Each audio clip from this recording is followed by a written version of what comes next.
Et en Auvergne, lorsqu'on s'adressait à un esprit par excellence, c'était à la boba, la couleur, l'esprit serpent. Le grand serpent d'Auvergne qui est un esprit de la terre et de l'eau et un esprit de la fertilité. C'est la boba qui en Auvergne donnait la prospérité. Alors pour s'assurer ces bonnes grâces, tous les Auvergnats d'un bout à l'autre du massif central se réunissaient aux équinoxes de printemps par village, par vallée. Et au même moment, on sortait les cabrettes et on allait sur les montagnes donner un bal. Partout on dansait. Et le but de ces danses, c'était de frapper la terre avec les sabots de façon à réveiller la boba de son grand sommeil hivernal pour qu'elle puisse réensemencer le monde. Alors, le serpent se levait. C'était comme une grande brume qui remplissait toutes les vallées d'Auvergne, qui s'élevait à l'assaut des montagnes et qui s'emparait des danseurs par les jambes, par le corps et jusqu'à la tête.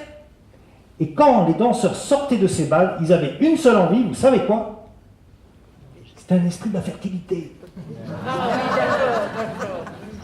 Ils allaient faire des enfants.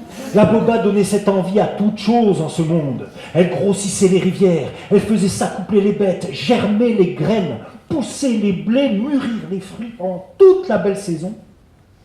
Et en automne, elle se rendormait. Tous les ans, les Auvergnats honoraient la boba. Ça a duré pendant des siècles jusqu'à qu'un jour, il y a eu un temps où les esprits de la machine ont fait une proposition très séduisante aux hommes. C'était il y a à peu près 250 ans.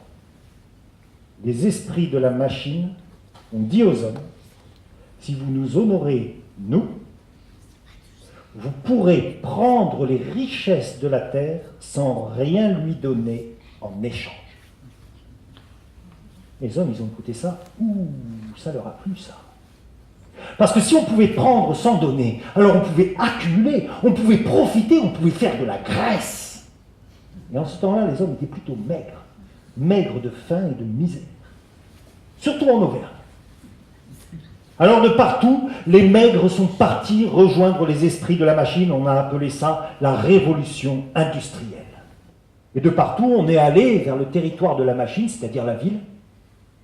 Pour ce qui est des Auvergnats, des pauvres Auvergnats, ils mettaient dans des chariots leurs meubles, leurs familles, et ils prenaient quelques montagnes dans leur cœur, et puis ils partaient. Et beaucoup sont partis vers Paris. À Paris, ils sont installés dans le quartier de la Bastille, aux alentours de la rue de Lappe, et ils ont fondé un village auvergnat. Ça s'appelait la colonie auvergnate de Paris. Quand on arrivait là, on était en plein massif central. Parfois, on voyait même les montagnes. Si, je vous explique. Les Auvergnats, quand ils arrivaient, ils prenaient les métiers qu'ils pouvaient. Charbonniers, ferrailleurs, ouvriers comme ils pouvaient. Mais le soir, ils voulaient se retrouver entre pays. Et ils se retrouvaient dans des balles. Et dans ces balles, s'il n'y avait qu'un seul instrument qu'on jouait, vous savez c'était lequel ? Non.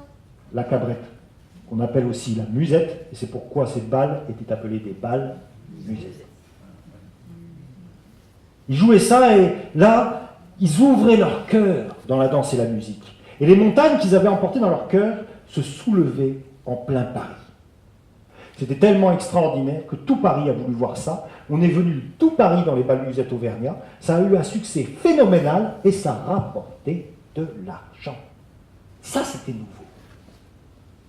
Autrefois, on jouait de la musique pour la boba et maintenant, on jouait de la musique pour Dame Fortune.